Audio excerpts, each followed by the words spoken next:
Uwiteka Imana ikomeye. Mighty God, Turagushima uyu munsi. we thank you for today. Turaguhimbaza kugira neza. We praise you for your goodness. Turi imbere yawe muri uyu mwanya. We are before you in this moment. Wongera uvugane natwe kandi. Come and speak to us one more time. Come and speak to us, oh God. We focus our eyes on you. We will look at no one else besides you, only you. Allow in this moment that you speak to us, that you open the doors of heaven, that we may hear you speak to us again from heaven. It will not be us, but it will only be you. In the name of Jesus. Amen. Amen. Hallelujah. Hallelujah. Uyu munsi turasoma mu gitabo cya kabiri cy'abami ibice ni 2 ku murongo wa 19 kugeza kuri 22. Today we are reading from the book of 2 Kings chapter 2 verse 19 to verse 22. Maze abantu bo muri icyo gisagara babarira Elisa bati, raba iki gisagara ingene cyubatswe ahantu heza nkuko nawe ubibona mugenzi, ariko amazi yaho ni mabi kandi atera uburambu mu gihugu. Aravuga ati, nimunzanire akavya gasha mugashiremo umunyu. Nuko barakamuzanira. Ava mu gisagara aja kwiriba, aritereramo umunyu. Aravuga ati, atuku niko Uhoraho agize ngo akijije aya mazi, ntaho azosubira kuzana urupfu canke kurumvya. Nuko amazi arakira gushikana bugingo nubu, kuko ijambo Elisa yavuze riri. Amen. Then the men of the city said to Elisha, please notice, the situation of this city is pleasant, as my Lord sees, but the water is bad and the ground barren. And he said, bring me a new bowl and put salt in it. And they brought it to him. Then he went to the source of the water and cast in the salt there and said, thus says the Lord, I have healed this water from it. There shall be no more death or barrenness. So the water remains healed to this day, according to the word of Elisha which he spoke. Amen. Amen. Amen. Jericho. Jericho.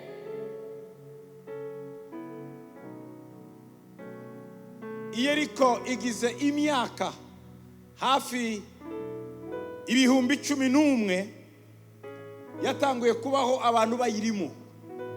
Jericho has been in existence with people inhabiting it for the last 11,000 years.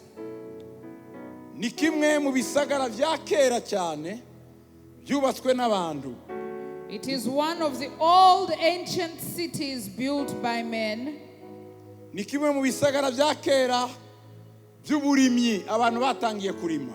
It is one of the ancient cities where people cultivated from back in the ancient times. Ariko byakoranijwe n'abahigi bakoraniriza bakera hafi y'isoko ry'ubugaragwa rya Kameremere bita ngo ni Ein as Sultan. But it was surrounded by hunters, and it was surrounded by sources of water, one of them known as El Sultan. Kuva kera cyane hashyize imyaka 11,000. It has been 11,000 years. Umujyi wa Jericho niwo mujyi wa kera cyane mu mijyi iriho ku isi. Jericho is one of the few ancient cities of this world. Bakuze kuyita ngo ni Tel Es Sultan. They tend to call it Tel Es Sultan. Iyo ugiye uyu munsi ubona ibisigazwa by'umujyi wa kera cyane igisagara cy'Jericho. When you visit Jericho today, you will find remains of the ancient buildings of Jericho. ariko nanone hari isoko y'amazi bita ngo ni Ein Az Sultan, isoko ya kera cyane nayo umunsi kiriho. There is also an ancient source of water called Ein Az Sultan. Mu Giheburayo iyo bavuga Yeriko bayita ngo ni Yiriho, cyangwa se ngo ni akamoto keza, ihumura neza. In Hebrew, Jericho is pronounced or called out as Yirho, which means a good fragrance or fragrant. Ako karere na karere gafise akamoto keza. Jericho is in a region that has very good fragrances. Na karere gafite ibiti bita imisukoni. It has plants they call the palm trees. Ndetse n'ahantu bahinga amashugwe y'amarozi. They also cultivate roses Ndetse n'umubavu. and balsam and other fragrances. Donc ni igihugu kizwi cyane. It is a well-known territory. Ariko nanone iri jambo Yeriho ririmwo irindi jambo. This word Yerho has other root words. Mu Giheburayo bayita ngo ni Yareah. Yareah bisobanura ukwezi. In Hebrew, there is the word Yareha, which means this month or its month, Bivuga ngo ni ukwezi kwacu cyangwa se ni ukwezi. which says it is this month or our month. Ahandi bayita nanone ngo ni Ruah. Ruah ni umwuka, esprit. And other places you find the root word ruach, which means a spirit. N'amajambo y'Igiheburayo. These are Hebrew words. Rero Yeriko ifite histoire ya kera mbere yuko Abisirayeli baja muri Canani. Jericho has an ancient history way before the Israelites had moved into Canaan. Iri mu burengero bw'uruzi rwa Yorodani. Hagati ya Yeriko na Yorodani hari ibirometero 8.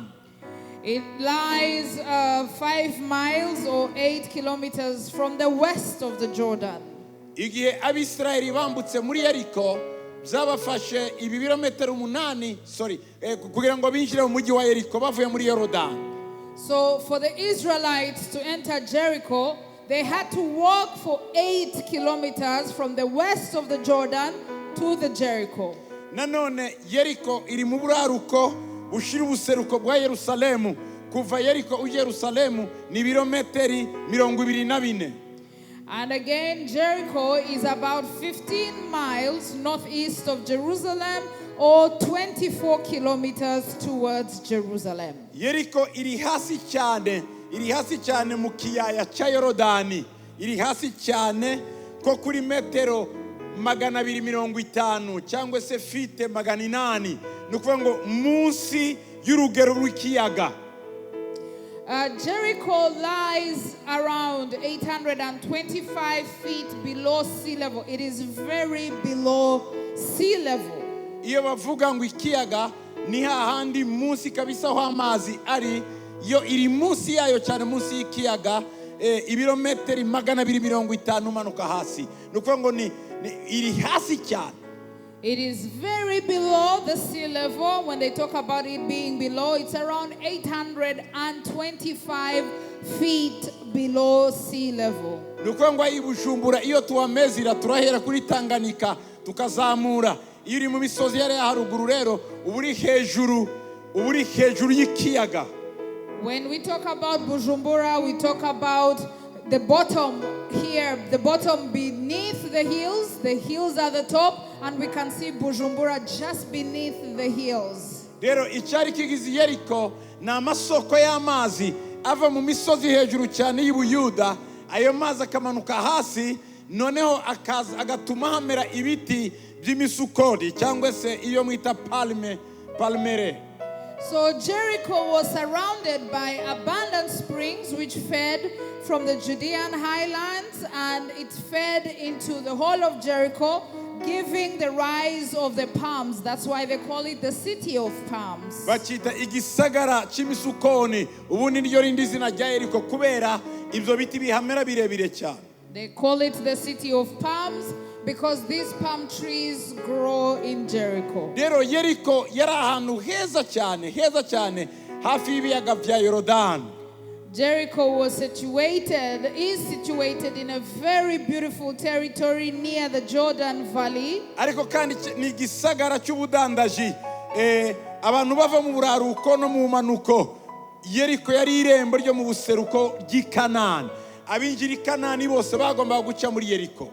Jericho was strategically positioned by the fords of the Jordan and along north-south trade routes. It served as the eastern gateway to Canaan. Rero nkuko nababwiye Yeriko kugeza uyu munsi bizi imyaka irenga 11,000 ibayeho ituruwemo n'abantu. Nico gisagara cyakera kuruta ibindi byose kwisi gifise abantu. And as I told you in the beginning, Jericho has been there for 11,000 years, inhabited by people. It is one of the most ancient cities in the world today. Mu mwaka w'igihumbi kimwe magana 950 umugore w'umushakashatsi w'umwongereza bita Kathleen Kenyon yinjiye i Yeriko atangira kwimba. Niho yaje gushaka mu gucukura kwe asanga umunara muremure cyane w'Yeriko. Bahita bamenya aho Yeriko yacagiye cya Yeshua yariri. In 1950, one prominent researcher called Caitlin went to Jericho and started excavating the land and found a very high tower of Jericho. That's when they acknowledged that Jericho was the Jericho of the Bible times, in the times of Joshua. Bakomeje kwimba baza gusanga zankike zi Yeriko zikiriho uyu munsi. Ibisigazwa byayo birahari. Abakunze kujya muri Israeli cyane cyane iyo tugeze Yeriko murabona yamabuye agize hafi imyaka 3,000 akiriho aho hantu haracagaragara n'ubu i Yeriko. When they kept excavating, they found the rocks, the stones of Jericho, the same stones in the time of Joshua. People who travel with us to Israel, we have visited the city of Jericho and you have seen these stones with your own eyes. Ikindi dukunze gukora dukunze gusura nanone ya soko y'amazi bita Ein Az Sultan. When we are in Jericho, we also like to visit the spring Ein Az Sultan. Iri ruhande rw'igisagara cyakera cyane cya Yeriko. It is next to the ancient city of Jericho. Ikindi kiza cya Yeriko iwijamo ubona cya giti cy'umusukari munini kimwe Zakayo yuriyeho kiriho kigize imyaka 3,000 cyo giti. When you also visit Jericho, you see the tree that Zacchaeus climbed to see Jesus. It has been there for more than 2,000 years. Nukuvuga ngo numuji uhari ni gisagara kizwi cyabayeho kuva kera. Jericho has existed. Jericho still is today. Mbere cyane yuko Abisirayeli bija muri Canani, Yeriko yari ikomeye. Before the Israelites entered Canaan, Jericho was a very strong city. Yeriko yaje kugira ibibazo nyuma aho Yoshua bayinjiriyemo. Jericho had its own problems when Joshua and the armies entered in. Igice cya Yoshua, igice cya gatandatu, umurongo wa mbere n'uwa kabiri, Bibiri iravuga ngo Yeriko bari biyugaranye bahadadiye kubwo gutinya Abisirayeli. Ntawarenga irembo kandi ntawashika imbere. Uhoraho abarira Yoshua ati, raba ngabuye Yeriko mu maboko yawe, bona umwami waho n'abahizi babo bibishirira. When you read Joshua chapter 6 verse 1 to 2, the Bible says, Now Jericho was securely shut up because of the children of Israel. None went out and none came in. And the Lord said to Joshua, See, I have given Jericho into your hand, its king and the mighty men of Valor. Ndagira ngo mwumve uko yari imeze Yeriko. I want you to picture Jericho. Cyari igihugu kizitiye n'inzitiro zikomeye. It was well surrounded. Cyari gifite security hamba. They had powerful security. Nta muntu wasohokaga n'uwinjiraga muri Yeriko. No one could go in, no one could go out. Adafite igipapuro kimwemerera kwinjira no gusohoka. You had to have documents allowing you to enter in and to leave. Bari baramenya amakuru y'Abisirayeli ko aho binjiye hose bakora ibitangaza. They had heard of what the Israelites did whenever they entered any territory. Muri bimwe by'amazina ya Yeriko yitwa Yare nuko ya Re'ah nuko baramyaga ukwezi bakagusingiza rero bagakura ingufu zabo muri icyo kirere cy'ukwezi. They used to call Jericho its root names Yareh, which means its month, our month, and they used to worship the moon. Rero bari bizeye imbaraga zo mu kirere, imbaraga z'umwuka zo hejuru ko zibasha guproteja igisagara cyabo. They truly believed the spiritual powers and principalities had the capacity to protect their land. Ariko nano ndibihagije bari bafite igisirikare gikomeye cyane. But that wasn't enough. They also had a very strong army. Nanone ibyo ntibihagije bari bafite abantu bazi gukora iperereza ritangaje kumenya abasohoka n'abinjira mu gihugu. And that wasn't enough. They also had a strong intelligence network. And they used to know who would come in and who would go out. Ibyo ntibihagije bari barakizitiye cyose gifite inzitiro z'amabuye gikinze cyane. That wasn't enough for them. They had surrounded the whole of Jericho with stones. Kandi uko Abisirayeli bagendaga begera niko Yeriko harushirizagaho gukaza umutekano wabo. And the more the Israelites approached Jericho, the more the people of Jericho increased the security of Jericho. Ariko Bibiliya tubwira ngo uwo munsi Yoshua arinjira igihugu baragifata. Mwibuke ko bazungurutse karindwi, ku munsi wa karindwi inzitiro zose ziragwa binjira mu gihugu. But the Bible tells us that that single day they moved around Jericho 7 times and then they entered and took down Jericho. Ndagira ngo ngubwire uyu mugoroba imiryango yawe yose ikinze Imana igoye ubushobozi bwo kwinjiramo kugira ngo ufate ibirenze ibyo basanze Yeriko. And I want to pronounce to you tonight that God has given you the power to enter through the gates that have been shut against your life. You will enter and you will take all that you should take. Ufite amasezerano yo gufata Yeriko nubwo hari abandi bayaryamyemo, nubwo hari abandi bayasinziriyemo, nubwo hari abandi bazitiye n'inzitiro ngo utahagera. Imana dukorera irakwinjiza mu masezerano yawe. Hallelujah! You have the promises of God to enter your very own Jericho, even though it looks surrounded, even though it looks surrounded by so powerful armies and stones. You have the power to walk in and take what belongs to you. Ndagira ngo nkwibutse nubwo abafite amasezerano yawe bakorana n'abafumu baja mu gasumo ka mwaro kuraguzayo ntacyo bazagutwara mu izina rya Yesu. Humura! I want to remind you that those who hold your promises, even though they engage in sorcery and witchcraft, they will not do anything to your life. Hallelujah. Nta mupfumu w'i Burundi, nta mupfumu wa Tanzania, nta mupfumu wa Congo uzahagarika ibyo Imana yavuze ku buzima bwawe. There is no witch or sorcerer in Burundi, in Congo, in Tanzania who will achieve any plan against your life. Hallelujah. Hallelujah. Imana yashimye ko winjira muri Canani urahagera. God chose for you to enter Canaan. You will enter Canaan. Imana yashimye ko abana bawe binjira muri Canani bazahinjira. God chose for your children to enter Canaan. They will enter Canaan. Imana yashimye ko ministeri yawe yinjira mu by'Imana yihamagariye kugeraho uzayigeramo. God approved for your ministry to achieve what is meant to achieve. You will achieve it. Uyu mugoroba ndakubwira ngo nta mbaraga zirenze iz'Imana yacu. I'm here to tell you tonight that there is no power greater than the power of our God. Ntiyagira umuntu wundi ukubesha ngo abapfumu barakomeye, abarozi barakomeye, ntiyagira umuntu ukubesha ngo isi y'umwuka irakomeye, nta kikomeyeho. Yeriko hakoreshaga umwuka bararaguraga kurusha abandi bantu, ariko ntibyabujije Yoshua n'Abisirayeli kwinjiramo. Hallelujah! I want to tell you tonight that let no one fool you that witches and sorcerers have power or the spiritual realm is so powerful.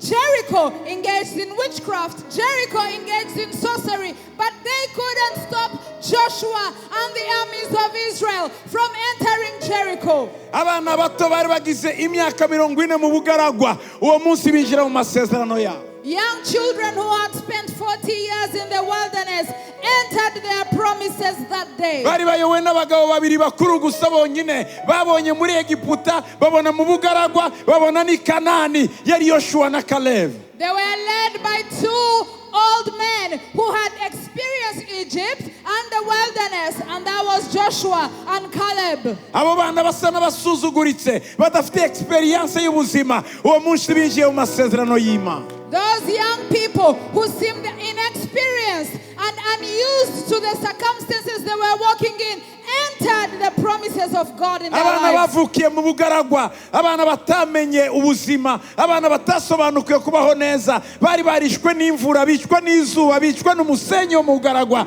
uwo munsi binjira mu gihugu cy'amasezerano. Children who were not experienced to a good life, children who were born and raised in the wilderness, they knew nothing else besides the wilderness, but that day they walked into Jericho. N'abana batari bazi iby'isi, They didn't know things of this world. n'abana batari bazi ibintu by'amazahabu, batari bazi ibintu by'amafeza, bari bazi gusa manu imanuka iva mu ijuru. They didn't know gold.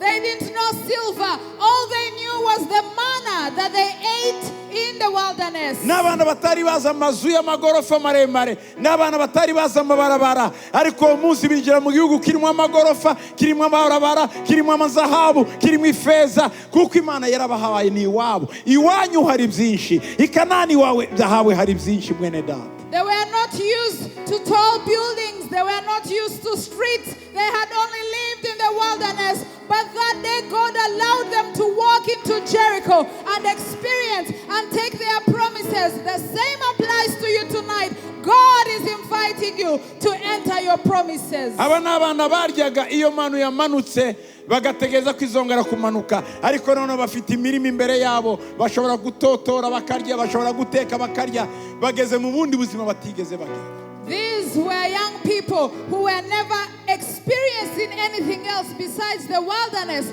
They only ate manna once a day when God would send it. But now God has given them a land. They will cultivate the land. They will eat things they didn't know could happen to them. Hari parallelism hagati ya Edeni na Yeriko, cyangwa se hari ibyenda gusa hagati ya Edeni na Yeriko. There is a parallel image between Eden and Jericho. Yeriko Imana yarababwiye ngo muzarya byose ntimuzakore kuri iki giti. Yeriko Imana yarababwiye ngo ntimuzagira ikintu mufata cyose kiri muri iki gihugu. When you look at the Bible, in the book of in Genesis, the Bible tells us that in Eden, God told them, you will eat everything except this tree. But when they got to Jericho, He told them, you will touch nothing, absolutely nothing in this land. Ariko inzahabu muzazifate n'ifeza mubishire mu bubiko bw'inzu y'Imana. You will only take the gold and silver and put it in the house of God. Bari binjiye i Canani mu gihugu cy'amasezerano. They were entering Canaan, the promised land. Cyasaga na Edeni yabo. It looked like the Eden of that time. Imana yarababwiye ngo ntimuzagira icyo mukoraho. God told them to not touch anything else. Ariko bahaje kunanira, umugabo witwa Akani abona ibyaho arabyifuza arabitwara. Ni nkuko Eva nawe yabonye imbuto nziza arayifuza arayitwara arayirya. But then a man called Achan saw something and desired it and stole it and kept it. The same applies to Eve. Eve saw the forbidden fruit, she desired it and she took it. Icyabaye niki? What happened? Icyabaye nuko wa mugabo wa Akani bamwishe. Niwe muntu wa mbere wapfuye mu Bisirayeli binjiye mu gihugu cy'amasezerano. Niko Adamu na Eva bapfuye mu buryo bw'umwuka nabo bamaze gukora icyaha. What happened is that Achan became the first man to be stoned and killed in Israel when they had entered the promised land. And the same applies to Adam and Eve. They died first in the spirit after committing sin. Uwo munsi bamaze gufata Yeriko. When they had taken Jericho. Uwo munsi bamaze kwafushiriza umuntu. When they had lost Achan. Umuryango wose wa Akani wapfuye. When the whole family of Achan was stoned. Ibyari byoroshye. It was not an easy Imana day. ibwira Yoshua ngo. God told Joshua. Muri Yoshua 6:26. When you read Joshua 6:26. Ngo Yoshua aca amahani abantu. Aravuga ati nihagira umuntu uhaguruka akazokubaka iki gisagara cy'Yeriko aravumwe imbere y'Uhoraho. Igihe azokubaka itanguriro ryaho azobura umwana we w'imfura. Kandi igihe azotera ibikingi by'amarembo yaho azobura umwana we w'umuhererezi. At that time Joshua pronounced this solemn oath. Cast before the Lord is the one who undertakes to rebuild this city, Jericho. At the cost of his firstborn son, he will lay its foundations, and at the cost of his youngest, he will set up its gates. Uko niko byagenze uko Adamu yabuze Kaini akabura na Abeli, umwe akororoma akajiyo undi nawe agapfa. And that's what happened to Adam. He lost Abel, and he also lost Cain when Cain became a wanderer in the world. Ico gihe ibaze kwinjira mu masezerano umaze kubona diplome yawe ugahita wicwa n'imodoka, umaze kubona umugore wawe umugabo wawe ukagira imbanuka, niko bimereye umuntu yinjiye Canani ntabirye akabirebesha amaso gusa. Hari abantu benshi bari muri uwo muvumo wabafashe, iyo bageze Canani niho bahura n'ingorane zikomeye. And this happens to people today. You have just entered your Canaan, you've just entered your promises, but then you die to an accident, or you lose your husband, you lose your wife, you lose children. This has happened to so many people after entering their promises. Aravuga ngo igihe umuntu azotangura gushyiraho intanguriro rya Yeriko, umwana we w'imfura azopfa. He said, cast before the Lord is the one who undertakes to rebuild this city at the cost of his firstborn son. Natangira gutera ibikingi by'amarembo yawe, azabura umwana we w'umuhererezi. And at the cost of his youngest, he will set up its gates. Ndagira ngo mbibutse ko I want to remind you, iri jambo rirakomeye. this word is very powerful. Riravuga ngo ku giciro cy'umwana we w'imfura, cyangwa se le prix, amaraso y'umwana we w'imfura niho azubaka, amaraso y'umwana w'umuhererezi niho azasana ashyiraho amarembo. The Bible here says, at the cost, the blood of his firstborn son, he will lay its foundation, and the cost of his youngest, he will set up its gates. Igihe cyose cy'abacamanza muri Bibiliya, Every time in the book of Judges in the Bible, igihe abacamanza babaye imyaka amajana ane, we find that Judges lived for 400 years, gushyiraho ingoma ya Samweli, ingoma ya Sawuli, leading to the kingly n'iya rule, Dawudi, to the rulership of Saul, kuzageza and ku ngoma ya Ahabu. from Saul to Ahab. Birafata imyaka hafi amajana atandatu. It took around 600 years. Hafi imyaka amajana atandatu nta muntu n'umwe urubaka i Yeriko. It had been 600 years when no one had built Jericho. I Yeriko Jericho. hari harabuze uhubaka No one could dare build it kubera ijambo Uwiteka yahavuze, because of the word of the Lord upon Jericho. ariko wari umujyi ukomeye cyane, But it was still a powerful wari city. umujyi ufite histoire, amateka maremare. It had a known history. Ibyaho zaribagiranye, They had forgotten about it. byaje kugenda gute? What happened in Mu Jericho? gitabo cy'abami ba mbere 16:34 When we go to the book of 1 Kings 16:34, ngo ku ngoma ya Ahabu niho umugabo witwa Hiyeli w'i Beteli yubatse Yeriko. Acubaka itanguriro ryaho, abura umwana wiwe w'imfura yitwa Abiramu, maze agitera ibikingi by'amarembo yaho, abura umwana wiwe w'umuhererezi yitwa Seguvu, nguko ijambo ry'Uhoraho ryavuze arivugiye mu kanwa ka Yosuwa mwene Nuni. in Ahab's time, Hiel of Bethel rebuilt Jericho. He laid its foundations at the cost of his firstborn son Abiram, and he set up its gates at the cost of his youngest son Segub, in accordance with the word of the Lord spoken by Joshua the son of Nun. Ndagira ngo wumvire ijambo. I want you to pay attention to this word. Iri jambo mu Giheburayo In Hebrew, hari ukuntu ritandukanye gatoya nuko ikirundi bavuga, it is a bit different from how it is said in Kirundi. ariko ndagira ngo mu Cyongereza byenda kuvuga rimwe. It's almost similar in English. Baravuga ngo acubaka ngo itanguriro ryaho, abura umwana wiwe w'imfura yitwa Abiramu. Bavuze gutaho? They said he laid its foundations at the cost of his firstborn Abiram. At the cost. Ni ukuvuga ngo agiye kubaka aha, yabanje gutanga ikimazi cy'umwana we w'imfura. When he went to lay the foundations of Jericho, he paid the cost of his son. Amaze kubaka, amaze kuzitira, agiye gushyiraho amarembo, nanone atanga ikindi kimazi cy'umwana we w'umuhererezi. And when he went to build the gate, he paid the sacrifice of his youngest son. Hari ku ngoma yande. It was in the reign of which king? hari ku ngoma ya Ahabu. It was in the reign of King Ahab. Ahabu yakoraga iki na Yezebeli? What did Ahab and Jezebel do? Bari bafite imana yitwa Baal. They had the Baals, Umugore akagira imana yitwa Ashera. and the wife had the Asherahs. Ashera yari imana y'ingore, Baal yari imana y'ingabo.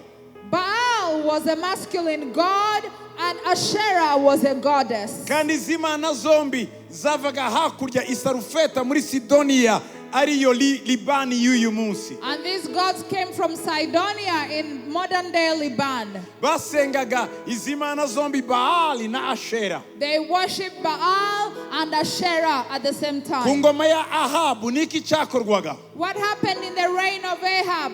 Abagore baja gusenga Ashera n'abagabo bakaja gusenga Baal. The men would go to worship Baal, and the women would go to worship Asherah. Barangiza kuramya gusenga, And after praying and worship, umugore agafata mugenzi we mu rukundo bakabana n'umugabo nuko. Aho niho umwuka homosexuality watangiye wari ukomeye cyane igihe cya Ahabu. in the reign of Ahab, after the praise and worship to these gods, they would engage in homosexuality. The men would sleep with the men, and the women would sleep with the women. Uko niko imigenzo ya Baali yakorwaga na Ashera barangije kuziramya. After worshiping these gods, these were the functions they would engage in. Igihe cya Ahabu byari bimeze gute? What happened in the time of Ahab? Bari barisha abavugishwa bose bukuri bima. They had killed all the true prophets of God. Hari ubwoko butatu bw'abavugishwa. There were three types of prophets. Abavugishwa n'Imana There were those who were God's prophets, kandi ntibagira ubwoba. and they were fearless. Abo barabishe bose. They killed all of them. Hari abandi bavugishwaga n'Imana There were other prophets, ariko bemeye guhindura idini. but who had accepted to change religion. Baravuga ngo ibyo tusenga n'ibyo twemera byose tubishize kuri Baal no kuri Ashera. And they had said, all that we believe in and worship, we will give it to Baal and Asherah. Abo bose bari 850. There were 850. Hari abandi nabo bavugishwaga n'Imana There were others who were prophets, kandi bakaba abanyabwoba but who were fearful. ariko batinya gusenga Baal na Ashera. They were afraid of worshiping Baal and Asherah. Biyemeza guhunga. They decided to flee. Abo bagiye mu buhungiro barahunga. They went to hide in the caves. Baja gufashwa n'uwitwa Zebedayo arabahisha. And it was Zebediah who hid them. Arabahisha 50 ahantu mu buvumo mu isenga. Zebediah would hide them in groups of 50 in different caves. Abo bari baratinye kuza publiquement ngo bavuge nabo ko basenga Imana, batinya ubuzima bwabo ko budapfa. These were afraid to confront the system and to say that they worship the one true living God, so they chose to hide. Ariko hari abandi bemeye guhangana n'iyo system ya Baali barabica. And there are others who chose to confront the system of Baal. These were killed. Hakurya mu gihugu cy'i Galeyadi In the land of Gilead, haje kuvayo umuntu witwa Eliya w'umutushibu. there was a man called Elijah the Tishbite. Tutamenye niba ari uwo kwa Manase cyangwa ari uwo kwa Rubeni. We don't know if he comes from the house of Manasseh or Reuben. Ariko biragaragara ko ari uwo kwa Manase kuko yaratuye hakurya y'uruzi rwa Yorodani aja i Karumeli mu gihugu cyabo kwa Manase. But he lived, or he came from the region that was across the Jordan and moved to the land that belonged to Manasseh. Yinjira mu misozi y'i Karumeli. He entered the mountains of Mount Uwo niwe Carmel. wabashije kwegera Ahabu. He's the one who dared confront Ariko muri Ahab. icyo gihe But in that time, abantu basenga Bayali, when people were worshiping Baal, abantu baja mu bapfumu, when people were engaging in witchcraft, abantu bashakisha ibisubizo mu barozi, when people were searching for solutions in nicyo gihe sorcery, umugabo witwa Hiyeli that's when a man called Hael yatinyutse nawe akavuga ngo ariko wakubaka i Yeriko. dared to build in Jericho. Abantu bose barahatinye kubyo Yoshua yavuze imyaka 600 ishize. Everyone was afraid of what Joshua had said 600 years ago.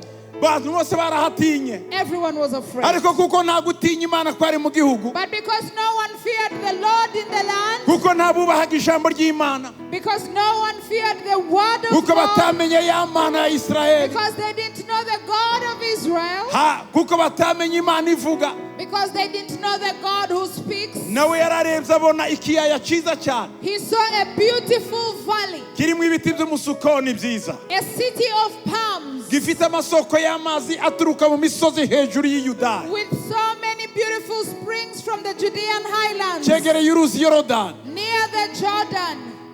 ahantu heza cyane A beautiful place. yari umugwizatunga He was a wealthy man, yari afite bizinesi zo kubaka amazu and he was in the real estate business. abona ahantu heza cyane He saw a beautiful place, ashaka kuinvestisa amafaranga ye and he wanted to invest his money. nk'umwisirayeli w'i Beteli As an Israelite of yari azi Bethel, amakuru yose ya Bibiliya he knew all in the Bible, kuko i Beteli ntiyari kure y'Ishilo because Bethel was not far away from kandi Shiloh, Shilo niyo yabaye kapitale ya mbere ya Isirayeli and Shiloh was the first capital of Israel. mbere y'uko bimukira i Yerusalemu Before they moved to Jerusalem, Shilo niyo yari hagati na hagati mu mutima wa Isirayeli Shiloh was in the center of Israel. aho niho habaye ihema ry'Imana imyaka 369 That's where the tent of meeting was for 369 years. kugeza igihe ihema ryavuyeho Till the time the tent was removed from there, igihe bahatwitse they burnt Shiloh. igihe Eli yapfuye When Eli died, abahungu be babiri bagapfa when his sons died, isanduku ry'Imana ikajya mu Filisitiya when the ark was taken to the Philistine ikagira y'amezi land, 6 and it spent 6 hari months, hashize imyaka 365 bavuye muri Egiputa 365 years after leaving Egypt. hari ibitabo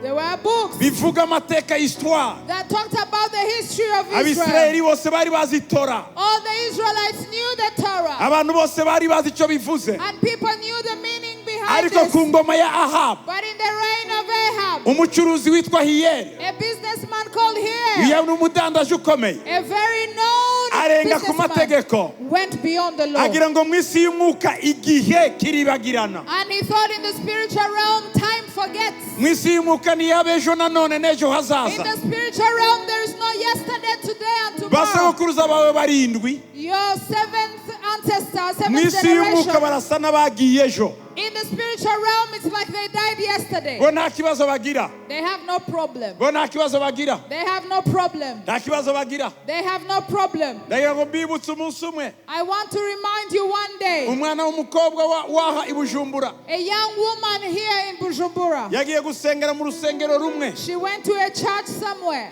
rw'abamormo of Mormons muri Amerika in America, baramwishimira cyane and they were happy for her to baramubwira join. ngo turaguha amafaranga menshi amamiliyoni They told her, we'll give you millions, ariko wemere kuba umuyoboke wacu but be a member of our faith. umwana ntiyari azi iby'amadini She didn't know about religions. yakuriye mu idini rya benshi namwe muzi She grew up in the religion of many aho that you know. badasoma cyane Bibiliya They do not read the Bible aho often. badasigura cyane nk'uko dusigura They do not explain the scriptures as we do. aho genda babatizwa ari impinja And probably they baptize people when they are nawe children. nubwo kwizera yari afite This is the faith she had. abona kiliziya nziza She saw a good church nziza building, cyane y'abantu bitwa abamormo beautiful, of people called the Mormons. aremera batireka ngeyo And she said, I'll join. baramubwira tuzaguha amamiliyoni menshi They told her, we'll give you millions. abo ni abazungu rutuku These are white people. tibazi Burundi They don't know tibazi Burundi. Bujumbura They do not know nta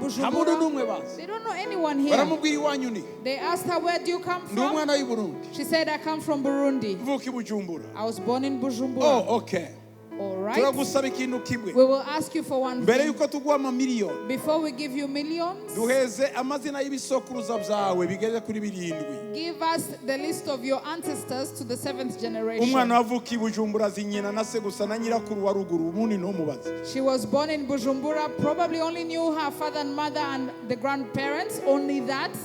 sika base na basekuru bazi base na basekuruza no No, she didn't know the ancestors to the 7th generation. arababwira ati ntabwo nzi She said, I do not know them. ati ntabwo nzi She said, I do not know my Bati ancestors. ntacyo. They said, okay. wewe ejo tuzabakuzanira We will tell you who they are mu gitondo tomorrow. baraje The next day they came. bamubwiye se bamubwiye ibisekuruza bye kugera kuri 7 They told her all her ancestors to the 7th generation. baravuga ngo twavuganye nabo And they said, we spoke to them. baravuga They speak. umwana agira ubwoba. She was afraid. Abajije abavyeyi hano, When she asked the parents here, baramubwira neza bageza kuri ivyo bisekuruza. they told her the ancestors exactly as they Yibaza had uko told babimenye her. batangaza. So she wondered how they knew about them. Si igitangaza. But it's not a miracle. Imizimu iravugana, bakora shitani baravugana. Spirits speak to each other and satanic agents speak to Mwisi spirits. y'umwuka. In the spiritual Wowe realm, utekereza ngo bagize imyaka barapfuye, barasa n'abagiye uyu munsi. you might think that they have been dead for so many years, but it's like they left today. Niyo mpamvu umuvumo ushobora kugira imyaka igihumbi mu kirere utegereje umuntu inosa ukamukubita. That's why a curse can move over a land waiting for an innocent person to strike. Umuvumo ntutoranya. A curse will not choose. Upfa kubuvuka muri ya famiye. You just need to be born in that family. Uraguhitana ukagukubita iyo udafite Yesu It muzima muri will wowe. strike you if you don't have Jesus in you. Abantu benshi ibintu barimo bacamo. Many people, the struggles they are facing today, Muradandaza bikanga. you sell but you lose. Muriga mugasa n'abatize. You study but it looks like you didn't go to school. Ukambara neza ntuberwe. You dress up but you don't look smart. Ugasa neza ariko ntiyagira ukubona. You look good but no one notices you. Ukagira inshuti n'abavandimwe ariko ntimugirane kabiri. You have friends but they don't last. Ukagira amaproje ntacemo ariko wayabwira abandi agacamo. You have projects, you tell them to other people and it goes through, but you, it doesn't. Ukagira abantu wewe ukaba mwiza ariko abantu bakakugira mubi bakaguhemukira. You are a good person but people always hurt you. Ugakunda abantu ariko bakakwanga. You love people but they hate you. Abo wagiriye neza akaba aribo bakugirira nabi. Those you blessed are the people who hurt you. Izo zose ni imbaraga z'umuvumo. Those all come from the power of the Uyu mugabo curse. agiye kubaka i Yeriko. When he went to build Jericho, Yamenye neza he knew well ico kirere kivuga. what the atmosphere meant. Yararaguje. He conducted Ikirere kivuga ko witches and it was hari said umuvumo. there is a curse. Ugize imyaka hafi 600 muri kiriya kiyaya urazenguruka. The curse has been moving for 600 years in the valley. Utegereje umuntu uzaza kuhubaka. It is waiting for whoever will come to build. Uragenda It moves ukagaruka. and comes back. Ukagenda It moves ukagaruka. and comes back. Utegereje umushoramari, umu-investisseur. Waiting for any investor to build. Ku ngoma rero ya Ahabu In the reign of Ahab, nta kizira cyabagaho. nothing was prohibited. Nta na kimwe cyabatangiraga. Nothing stopped them. Nta mwuka w'Imana wari uhari. There was no spirit of God. Les esprits zarakominikaga. And spirits communicated amongst themselves. Yumva ikintu kiramubwira ngo genda ujya kubaka amazu i Yeriko. He felt something telling him, go and build houses in Ariko Jericho. abaza abapfumu biwe. And he asked sorcerers. Baramubwira ngo And they told him, hariya uzahubaka. you will build, Ariko ugomba gutanga ibimazi bibiri. but you have to give a sacrifice. Two Umwana sacrifices. w'imfura. Your firstborn N'umwana w'umuhererezi. and your lastborn. Abantu bakunda amafaranga People who love money bashobora kwica abana babo. can even sacrifice their Imana children. ibakiza umwuka wo gukunda amafaranga. May God deliver you from the spirit of Umwuka mammon. gukunda amafaranga The spirit of mammon. byisha abana, byica abagore, byica abagabo. The spirit has taken husbands and wives and Amafaranga children. turayakeneye kuyakoresha. Yes, we need money to use. Ariko ntagomba kudutegeka. But money shouldn't rule over us. Niba musaba ngo Imana ibahezagire, If you pray for God to bless uwo you, muhezagiro ntugutegeke, wowe utegeke umuhezagiro. let the blessing not rule over you, but you rule over Uyu the mugoroba blessing. ndabasengera This evening I'll pray kugira for ngo ivyo you, Imana igiye kubaha ntibizababera umuvumo, bizababera umugisha. so that what God is going to give you will not be a curse, but a blessing to you. Ntibizabategeke, muzabitegeke. Let it not rule over you, but you will rule over Yari it. afite abahungu He had sons akagira n'abakobwa. and daughters. Umwana we w'imfura His firstborn, bakoranaga muri business. they worked together in Umwana we business. w'umuhererezi And his lastborn, yabonaga ko azakora ibintu byose. who was going to do everything, Papa we aragenda arabasakrifiya. the father sacrificed him. Ntabyo yababwiye, He didn't tell ariko them, yashaka amafaranga menshi. but he needed to make money. Yashaka kunguka cyane. He needed to make profits. Si igitangaza. It's not a miracle. Hari abantu benshi There are many people bakira who get ari wealthy uko batanze ibimazi by'abantu babo. after giving sacrifices of their people. Bisha abana babo, They have killed their bisha abagore children. babo, They have killed their bisha wives. abagabo babo. They have killed their Abo bantu husbands. barahaba. Those people exist. Umugabo aragenda The man went ahamagara aba engineer, and called azana engineers. aba architect, He brought architects. yubaka igisagara kinini cyane. He built a very big city. Batangiye gushiraho urufatiro fondation. When they were laying foundations, Umwana w'ahantu yarari his son, where he was, arataka umutwe, cried and said he has a headache. umwanya yikubita hasi, Right then he died. umwana arapfa. He died. At the cost, kubw'igiciro cy'umwana we. at the cost of his firstborn. Ayo maraso The blood abahesha kubaka, allowed them to keep building, barubaka and they built. neza. Bamaze kuzuza igisagara, When they had finished building the city, bagishiraho inzitiro, they surrounded it with gates. bagiye gushiraho imiryango ku nzitiro. When they were going to put in gates, Wa in mwana the walls, w'umuhererezi the last born nawe arataka yo umutwe, also cried out and said he had a umwana headache. yikubita hasi arapfa. He fell down and died. Nuko Segubu na Abiramu That's bapfuye. how Abiram and Segub Hanyuma died. birandikwa muri Bibiliya ngo And it was written ngo in aba the bana scriptures bombi barapfa, that both died ngo bapfa kubw'igiciro se yakoze, at the cost of their father. ngo nguko Yoshua mwene Nuni yabivuze. Just as Joshua the son of Nun had Mushobora said, kuba muzira hano iwanyu, dushobora kuba tuzira twebwe ibintu byinshi tutazi. we might be suffering because of so many things we do not know. Umva nkubwire rero, Let me tell you hariya twasomye where we read mu Bami ba mbere 2:10, in 1 Kings 2:10, 2:19, 19, 2:19.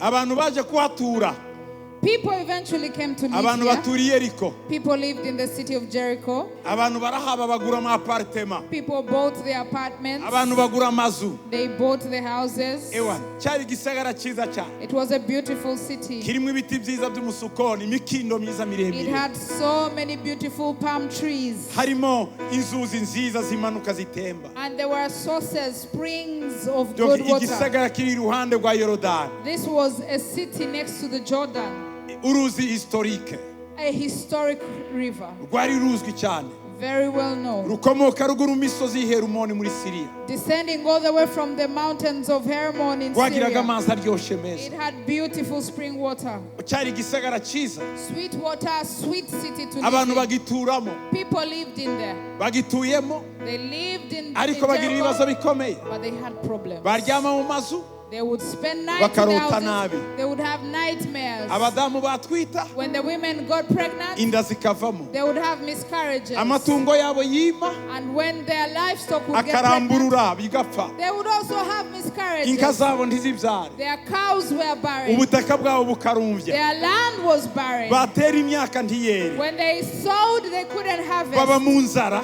They lived in kandi hunger, ari igihugu cyiza, yet it was a beautiful land. baba mu bwigunge bwinshi, baba mu kibazo, They had a problem, kandi ari igihugu ureba cyiza. yet it was a beautiful land. Bagira ibibazo bikomeye cyane, They had so many bagira problems. ibibazo bikomeye cyane, So many problems. bashakisha bahasengera, They looked for people to pray, birabagora. but it was hard. Umuhanuzi Eliya And the prophet ava i Elijah Karumeli, came all the way from Carmel, aramanuka, came all the way. ahashinga ishuri ry'abavugishwa abahanuzi, He built a school of prophets kugira ngo barebe ko bamenya ikibazo cyaho. so that they would know the problem. Bashinga irindi shuri hirya yaho i Gilugali, They built another school in Gilgal, bashyira irindi shuri i Beteli. another school in Bethel. Muranyumva torero? Do you hear me? Muranyumva? Do you hear Barundi me? muranyumva?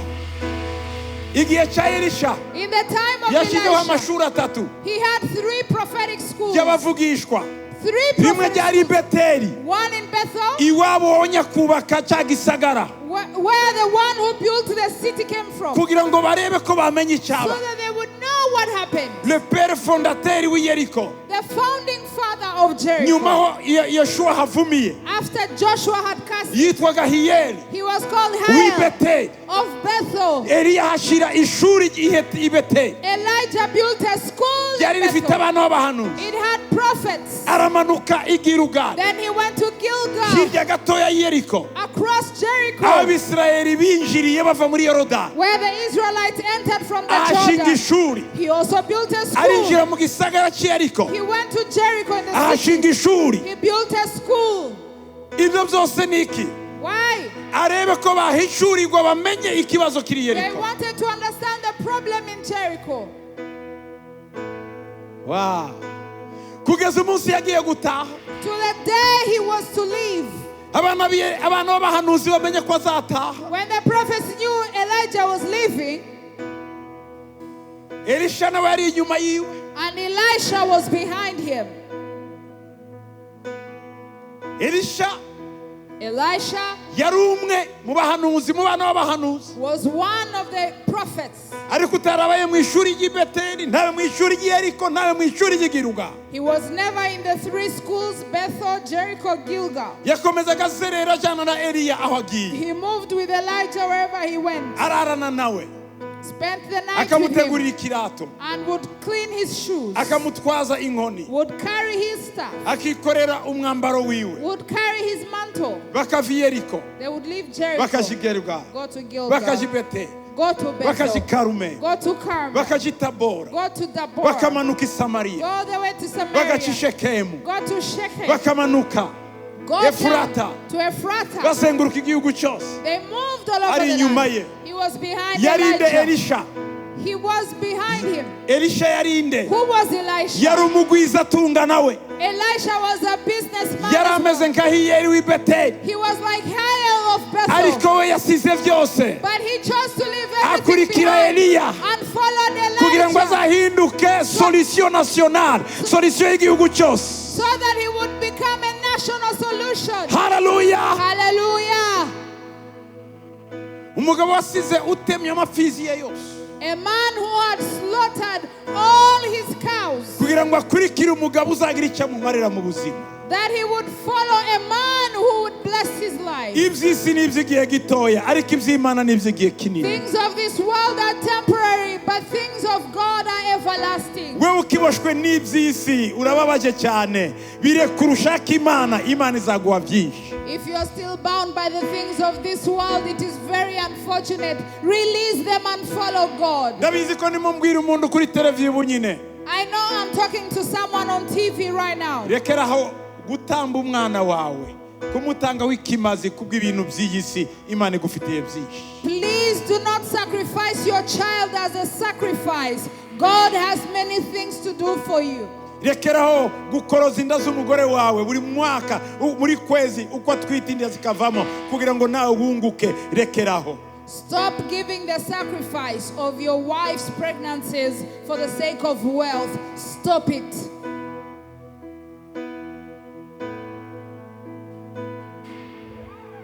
Muranyumva? Are you listening?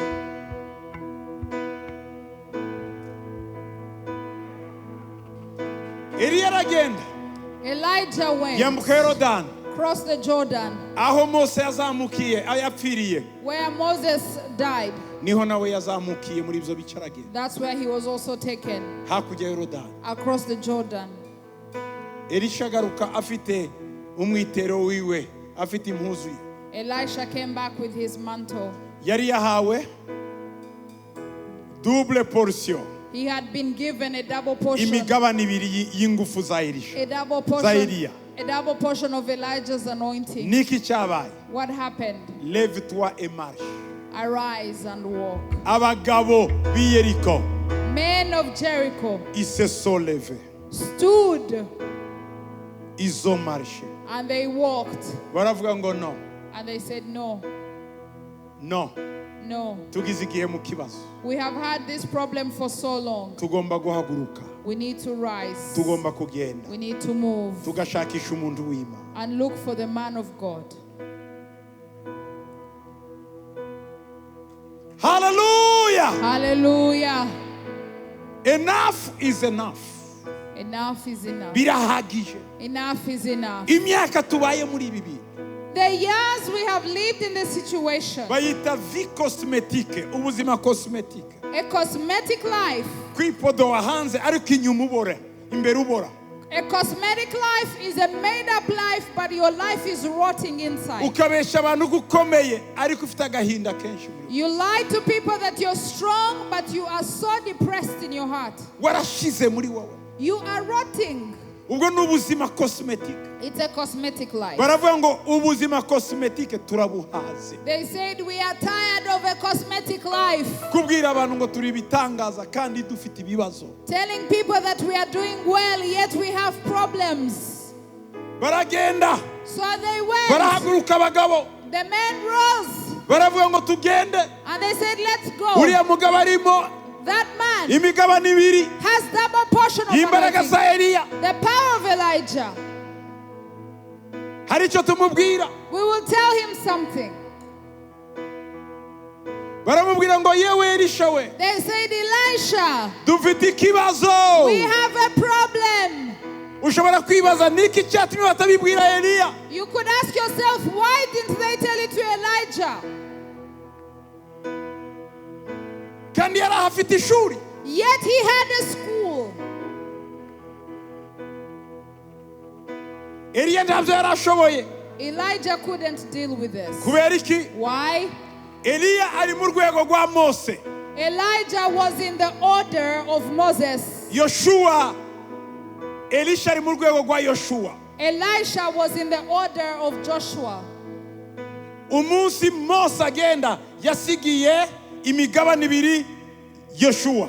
The day that Moses was taken, he left a double portion of power to Joshua. Umunsi Eliya agenda yasigiye imigabane ibiri y'imbaraga ze Elisha. And the day Elijah was taken, he left a double portion of power to Elisha. Umuntu wari mu rwego, muri level, muri dimension yo guhagarika imbaraga z'icyo kirere numeze nka Yoshua wabikoze, uwo yari Elisha. And the only person who had the power and authority to stop the curse had to be the person who was in the same order, and it was Elisha according to Joshua. Niyo mpamvu mu buryo bw'umwuka haba ama level, haba ama dimension. Ushobora kujya ku muntu akagusengera ntibicemo, waje mu wundi bigacamo kuko afite dimension isumba iy'abari y'abandi.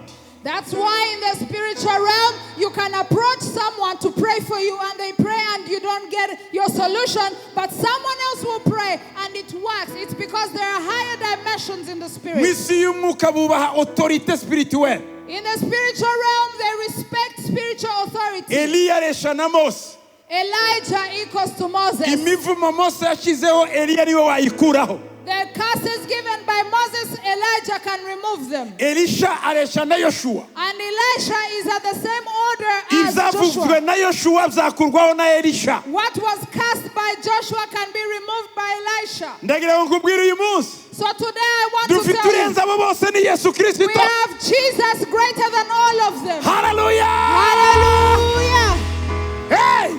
Hallelujah! Arakuraho imivumo yawe yose. He will remove all your curses. Arakuraho karande zose. He will remove all your Arakuraho ibyo generational bibazo curses. byose. He will remove all your problems. Ararangiza intambara zawe zose. He will end your battles. Ikibazo cy'Yeriko cyari iki? What was the problem in Jericho? Cyubakiwe ku maraso. It was built on blood. Impamvu ibihugu byacu bihora mu ntambara zitarangira, tugomba kwibaza fondasiyo y'ibihugu byacu ababitwaye kera babyubakiye kuki. Tugomba kumenya aho babyubakiyeho tukabona guhagarika umwuka w'amaraso uri muri ibi bihugu. The reason why our countries are always facing bloodshed, it is because of the ancient foundations of our countries being laid on bloodshed, or else we will never stop this curse.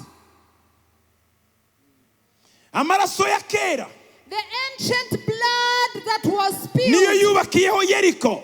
is what built Jericho. Niyo magume bari bafite muri Yeriko. Those were the challenges of Jericho. Ibibazo twaba dufite uyu munsi mu bihugu byacu. The problems we might be facing in our Ese countries. nta bimazi by'amaraso byatanzwe mu bihugu byacu? Could there be sacrifices of blood in our nation? Ese nta maraso yamenetse muri ibi bihugu? Could there be blood that was shed in this Shengero country? ryo mu Burundi, Church of Burundi, nimuhaguruke muhamagara amaraso avuga neza kuruta yabe. arise and call the blood that speaks better than that of Abel. Hallelujah! Hallelujah. Muri Edeni In Eden, hari amaraso ya Abel. there was the blood of Abel. I Yeriko In Jericho, hari amaraso ya Segubu na Abiramu. there was the blood of Segub and Abiram. Nababwiye ko hari paralelism ya Edeni na Yeriko uyu munsi. I was telling you that there is a parallelism between Eden and Jericho. Ariko uyu munsi But today, hano mu Burundi, here in Burundi, we munkurikira kuri televiziyo, and you who are following Abarundi online, bankurikira kuri televiziyo, or Burundians following me on munkurikira TV, kuri online, if you're following Barundi online, kazi, Burundians, nimuze duhamagara amaraso avuga neza. let's call the blood that speaks Amaraso better. ya Yesu, The blood of Jesus. amaraso ya The Yesu. blood of Jesus. Turakuraho imfatiro za We kera. will remove the ancient foundations.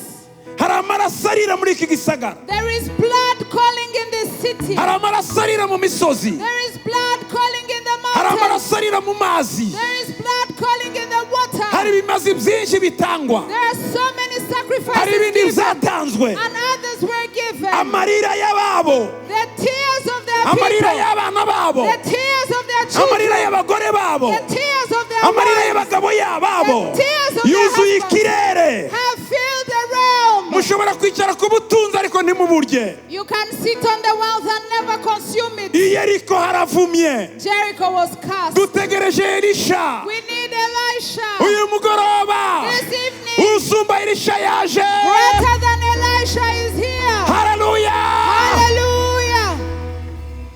Ibiryo by'abadayimoni ni amaraso y'abantu. The food of demons is the blood of people. Igihugu kirimo amaraso, A nation with blood gifite urufatiro rw'amaraso, that has foundations of blood, kiyatira abadayimoni benshi. it attracts many demons. Si abanyabwenge bazatunganya iki gihugu, It's not the most intelligent people that will cleanse this si abafite country, experience bazatunganya iki or gihugu, the most experienced.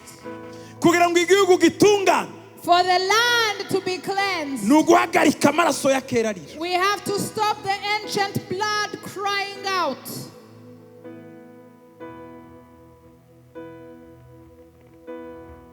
Inda zakorotse zivamo, The miscarriages, avortement, abortion. the abortions, Abagore bahavorta, abagabo bahavorta buri munsi, ni amaraso ahamagara. the miscarriage, the abortions happening. It is the blood that is calling every single day. Kuko amaraso akurura amaraso. Because blood calls blood.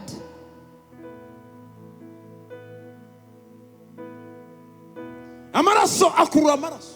Blood calls blood. Aho amaraso arira nta terambere ribaho, When blood is crying out, no development can nta come. mahoro abaho, There can never be peace. ni amacakubiri, It is only division. n'urwango. It is only hate. Ariko hari amaraso ya Yesu, But there is the blood of Jesus. amaraso ya Yesu The blood of Jesus. acecekesha ayandi yose, It will silence all the other blood. acecekesha ayandi yose. It will silence all the other blood. Icyazanye Yesu ni iki? Why did Jesus come? Ni ukumaraho imirimo y'umwiza yose. He came to end all the works of darkness. Umunsi Yesu yaragiye gupfa, The day Jesus was going to die, hasigaye iminsi 6, only 6 days to his death, azamukana n'abigishwa yo ku musozi muremure. he went with his disciples to a high mountain. Yari kumwe na Petero, Andrea na Yohana He was with Peter, John, and Andrew. ku musozi muremure Tabor. Mount Tabor. Arahinduka, arakayangana, ararabagirana. On Mount Tabor, they were all transfigured. He was transfigured. Umusozi wose wuzura ubwiza. And the whole mountain was covered in glory. Icyaje kuba ni iki? Do you know what happened? Yoshua na Eliya araza, Elijah appeared Mose araza. and Moses. Abo bagabo bombi The two men, bapfiriye hakurya ya Canani. Umwe yazamukiye mu ijuru hakurya ya Yorodani, undi nawe nuko ntiyinjiye i Canani. these two men never entered Canaan. One died across the Jordan and the other never made it to Canaan. Yarazamutse, He was yazamukiye hakurya. taken up across the Canaan. Yesu arabahamagara, Jesus called them bahurira muri Kanani nshya, and they met in the new Canaan. baraganira. They talked. Mu byo barimo bavuga Among the things they were saying, ni uguhagarika imivumo ya kera, they were talking about ending the ancient ni curses ukuzuza isezerano rishya, and filling the new ni covenant, ukurangiza ibimazi by'inyamaswa n'abantu. ending all the sacrifices of men and animals. Amategeko yose n'ibimazi byari bigiye kuzurira muri we. All the sacrifices and laws were about to be completed in Mu him. kundi kuboko, One hand, ibyavuzwe byose n'abahanuzi, all that was prophesied by the prophets, ari amajambo y'imivumo, ari amajambo y'umugisha, whether blessings or ari curses, ibizaba, what would happen, byose biraza byuzurira muri we. it came and was fulfilled in him. Bamaze gukora remise et reprise When they did their handover with ku him musozi wo guhindurirwa, on the mountain of transfiguration, arabasezera, he let them go. ijwi riva mu ijuru And a voice was heard ngo from nguyu heaven mwana wanjye nkunda that, nkamushima. behold my son in whom I'm well pleased. Mumwishimire. And please be pleased in him. Nyuma y'iminsi 6 After 6 days, Yesu arapfa, Jesus died arazuka, and rose again. imivumo yose ivaho. And all the curses were removed. Yesu ashimwe cyane. Praise Jesus. Yesu ashimwe cyane. Praise Yesu Jesus. ashimwe cyane. Praise Jesus. Uyu mugoroba, Tonight, uyu mugoroba, tonight, uyu mugoroba, this evening, hari imbaraga zisumba iza Elisha. there is power above that of Elisha. Abo mu gihe cya Elisha Those in the times of baranezerewe Elisha cyane. rejoiced in his time. Yabasabye umunyu, He asked for salt ajya ku isoko, and went to the source, Ein ase sultan, Ain as Sultan, asukamo umunyu. and he put in the salt. Aravuga ngo umva uko uhoraho avuga waruzi. And he said, listen, Wasoko. listen to the word of the Lord. Tuzongere kwica, You will never kill people again. tuzongere kurumbya, You will never make people barren ngo again. bibaho kugeza na bugingo n'ubu. And that way it has been to this date. Igihugu kirera, The nation grew abantu batangira kurya, and people started amahoro araza, eating. Peace came. abagore barabyara, Women had children. inka ntizongera kuramburura, And the cows were not miscarrying umunezero anymore. uragaruka mu gihugu. Joy returned to the city Kugeza uyu munsi to this day. Yeriko nicyo gihugu cya mbere cyeza rose ku isi, cyohereza rose za mbere ku isi. Jericho exports the best roses in the world. Kubera iki? Why? Byavuze ngo kugeza na bugingo n'ubu. The Bible says to this day the curse has been removed. Icyavumuwe n'Imana ntawe ukivuma. Whatever God has removed the curse from, no Uyu one can mugoroba curse it. Tonight, ndaza kukubaza, I will ask you, hari ikintu gitsikamiye ubuzima bwawe gituma utatera imbere? is there a stronghold against your life that hinders your Hari uwo development? muvumo w'akarande uva hejuru ugukurikira? Is there a generational curse from your family that Hari follows you? urufatiro rubi waba wicayeho? Are you sitting on an evil foundation? Turasenga, We will pray, hanyuma turaza gusengera igihugu cyacu cy'u Burundi and then we'll pray for our country, Burundi, kugira ngo amaraso ya Yesu avuge neza kuruta ya Abeli. so that the blood of Jesus will speak better than the blood of Abel. Imana ibaha umugisha, God bless you. Imana ibagiriye neza, God bless you. Imana ibaha umugisha, God bless you. Imana ibagiriye neza. God bless you. Haguruka muri iyo mwanya. Please stand where you're seated. Just move forward. Ngwino hano imbere gato. Let me Ngwino hano invite imbere. you to come Ngwino hano forward. imbere. Let me Ngwino hano invite you imbere. to come Ngwino forward. hano imbere. Please come forward. Protokole muze muhagarara aha. Ushers come Mubaha umwanya baze. and let them come Muze forward. nk'abasoda. Muze. Please come quickly. Come forward. Come forward. Uyu mugoroba ni umugoroba udasanzwe. This is a special evening. Ni umugoroba udasanzwe. This is a special Ni evening. umugoroba udasanzwe. This is a special evening.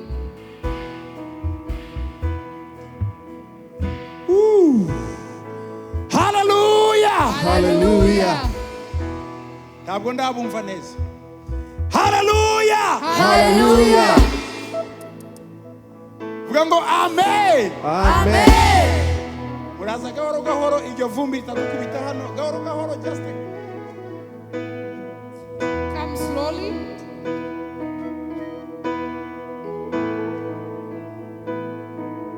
Woo.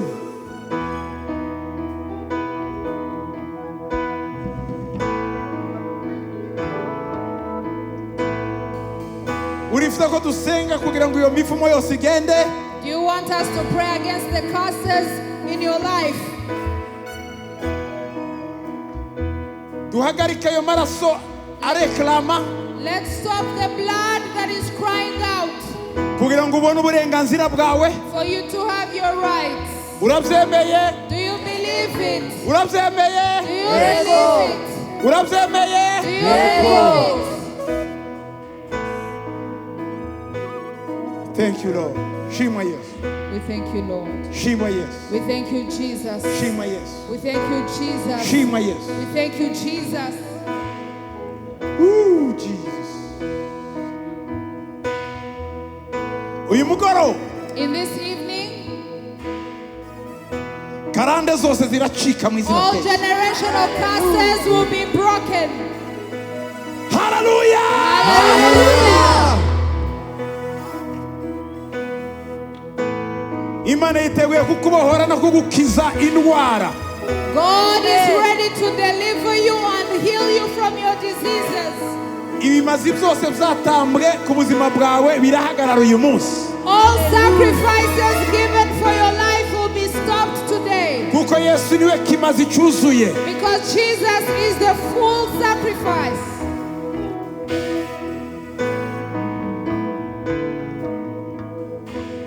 Igihe cyo kurira kwawe kirarangiye. The time of your crying has come to an end. Igihe cyo kwiganyira kwawe kirarangiye. The time of your crying has come to an end. Shima Yesu. We thank you, Zamura amaboko yawe Jesus. dusenga. Raise your hands. Mwami Yesu kora igitangaza uyu mugoroba. Lord Jesus, perform a miracle tonight. Mwami Yesu muri uyu mugoroba. Lord Jesus, tonight Turahagarika imbaraga z'umwijima we zose. stop the powers of darkness, Imbaraga z'abarozi. all the powers of Mu witchcraft. izina rya Yesu. In the name of Jesus, Imbaraga z'abacuraguzi. all the powers of Mu sorcerers. izina rya Yesu. In the name of Jesus, Imyuka y'abapfumu. the powers of Mu witches. izina rya Yesu. In the name of Jesus, Ibimazi byatanzwe byose. all the sacrifices that were Mu izina given. rya Yesu. In the name of Jesus, Turabihagarika mu izina rya we Yesu. stop them in the name of Jesus. Turabihagarika mu izina rya Yesu. Stop them in the name of Jesus. Turasaba igitangaza cy'Imana. We are praying for a Turasaba miracle. igitangaza A cy'Imana. miracle of God. Turasaba igitangaza A cy'Imana. miracle of Mu God. izina rya Yesu. In the name of Jesus. Mu izina rya Yesu. In the name of Mu Jesus. izina rya Yesu. In the name of Mu izina Jesus. rya Yesu. In the name of Mu izina Jesus. rya Yesu. In the name of Jesus.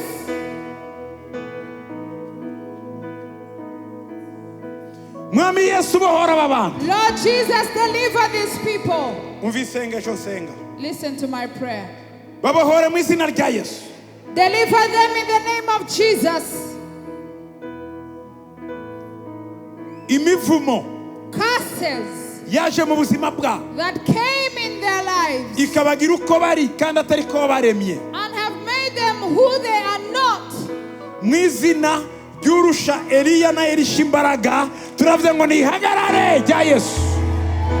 In the name of Jesus, who is greater than Elijah and Elisha, we stop those curses. Ubukene bwinjiye iwanyu nk'akarande butavamo nibusohoke mu izina rya Yesu. Poverty that has become generational in your family, let it come out in the name of Jesus. Indwara z'ubwoko bwose ziri ku mubiri wawe no mu rugo rwawe nizisohoke mu izina rya Yesu. Every disease in your body, on your skin, let it stop in the name of Jesus. Amadeni yose mufite y'imyaka miremire kugeza n'uyu munsi yawuje amahoro nagende mu izina rya Yesu. All the debts that you have had for so many years, let them go in the name of Jesus. Imivumo ituma abakobwa batarongorwa n'abahungu batarongora turayagaritse mu izina rya Yesu. All the curses that stop young men and young women from getting married, we stop them in the name of Jesus. Iyo myuka ituma abana b'abahungu n'abakobwa batamenya ku mashuri bakaza mu banyuma bakaza mu batsinzwe turayihagarika mu izina rya Yesu. All the curses that stop your children and yourselves from passing in school, we stop them in the name of Jesus. Inzozi mbi urarurota ijoro ryose ntizongere kugaruka mu izina rya Yesu. The nightmares you have every night, let them not return in the name of Jesus. Umutwe urwaye udakira nukire mu izina rya Yesu. The headache that you have that doesn't heal, let it be healed in the name of Jesus. Indwara yo mu nda indwara ya kanseri indwara ya sida turabihagarika mu izina rya Yesu. Every disease in your womb, in your stomach, every cancer, let it stop in the name of Jesus. Uhereye no From today, ubuzima bwawe nibuhinduke. let your life be changed. Imibereho yawe nihinduke. Let your life be changed. Imana ikugeze kure. May God take you far. Imana ikuzamure. May God lift you. Imana igukomeze. May God strengthen Imana you. igushigikire. May God support Imana you. ikuduze hejuru. May God lift lift you up. Imana ikwibuke. Imana ikugiriye neza. Imana ikugenderere. Imana igutabare. Imana iguhe izina risha. Imana ikwibagiza ibya kera. Haleluya. Haleluya. Haleluya.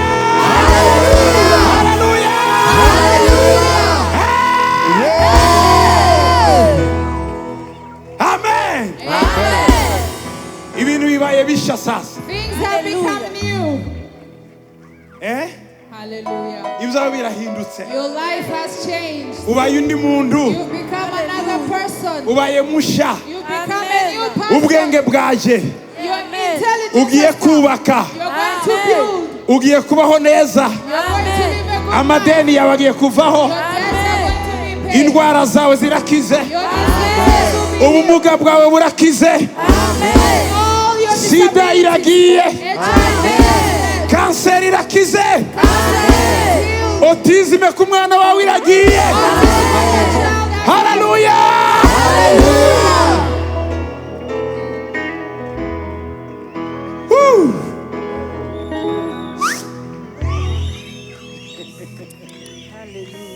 Haleluya. Nuwambere Yesu nuwambere. Nuwambere wamaye amahoro nuwambere. Nuwambere. Yeah, nuwambere. Nuwambere wamaye amahoro nuwambere. Nuwambere wamaye amahoro nuwambere. Nuwambere wamaye izishimo nuwambere. Nuwambere. Nuwambere. Nuwambere wamaye amahoro nuwambere. Nuwambere wamaye agakiza nuwambere. Nuwambere wamaye urukundo nuwambere. Nuwambere. Nuwambere. Nuwambere wamaye amahoro nuwambere. Nuwambere wamaye umugisha nuwambere. Nuwambere wamaye ubwenge nuwambere. Nuwambere. Nuwambere. Nuwambere wamaye amahoro nuwambere. Hani Nyakabiga yamaye amahoro. Zamuka Kiriri nuwambere. Suwa kabiri nuwambere. Suwa gatatu nuwambere. Suwa gatanu nuwambere. Nuwa munane nuwambere. Suwa cyenda nuwambere.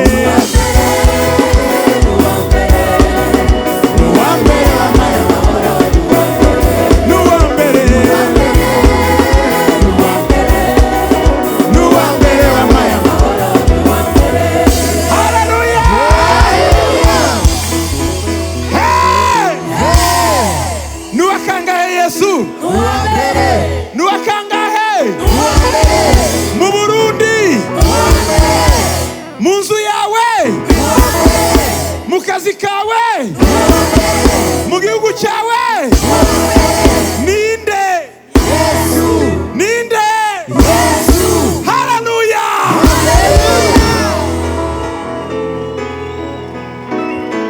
Ibintu Yesu agukoreye muri uyu mugoroba, the things Jesus has done for you tonight, abikoze gusa kuko agukunda. He has done it because He loves you. Umva, listen. Yesu narimwe areba wowe uko umukunda, arareba wowe uko agukunda. Jesus is looking at how He loves you, not how you love Him. Arabigukoreye. He has done it for you. Arabigukoreye. He has done it for you. Agukoreye bikomeye. He has done it. Agukoreye bikomeye. He has done it. Haleluya! Hey! Nugara mu rugo rero. When you get home Iri joro. tonight, Sibyo? listen. Nugara mu rugo. When you get home, urabwira Yesu ibintu bitatu. you tell Jesus 3 things. Zandike. Write it Ubifate mu mutima. or take it in your heart. Icyambere uvuga ngo Yesu. Number 1, you tell Jesus, Bambwiye ko nkunda. they have told me you love me. Ndabyemeye. I believe in it. Nawe ubimwemerera umubwire. Tell him yes. You Uri mu believe it. cyumba cyawe ugiye kuryama. In your room when you're going to sleep. Icyakabiri umubwire. Number 2, tell him. bambwiye ko ibintu byose nagusabye ubimba kuko unkunda. They have told me you give me things that you will give me because you love me. None bimba. Now give it to me. Aha, ibyo mbabwiye. What I'm telling Mugende you, mubishire muri pratique. go and practice it. Uraza kwibonera. You will see it. Icya gatatu ukora. Number 3, Utangire gushima utarabona. give thanks before you have sinned. Hallelujah! Hallelujah! Mwanyumvishe? Have you heard? Uramubwira ngo You will tell him, wa mukozi w'Imana the servant of God yambwiye ngo urankunda. has said you love me. Nanjye ndagukunda. I love you. Icya kabiri. Number 2, Yambwiye ngo ko unkunda. he has said because you love me, Ngo icyo nagusabye urakiba. what I ask you will give it to me. None gabi Now give it to me. I'm Icya waiting. gatatu. Number 3, utangire ushime ngo ndagushima ko wabimpa. give thanks because he has given it to you. Nurangize When you're done, wiryamire. just sleep. Ibitangaro uza kubona. You will be amazed by the miracles that will happen in your life. Byatangiye It bimwe. has started. Bimwe birimo birakoreka. Some are happening now. Ko birakorwa. It's happening. Ibindi birakomeza. Others are carrying on. Nawe The same applies to you. uzatange témoignage. Testify for what he has done. Sibyo? Uzavuga iby'Imana yagukora. Testify what God has done in Uzabibwira your abantu. life and tell people Kuko birahari. because it is there.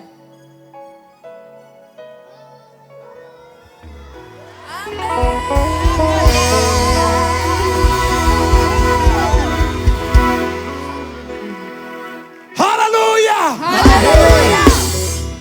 Hallelujah! Hallelujah! Hallelujah! Amen.